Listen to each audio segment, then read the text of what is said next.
એક પ્રશ્ન પૂછું તમને, વિચારો.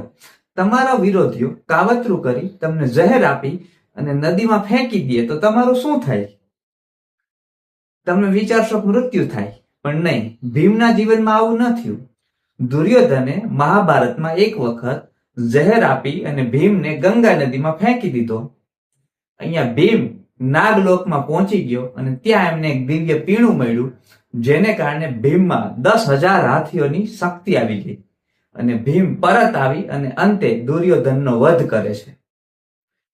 તો જ્યારે વિરોધીઓ તમારા વિરોધમાં કાવતરાઓ ઘડતા હોય ત્યારે તમે વધુ શક્તિશાળી બનો છો.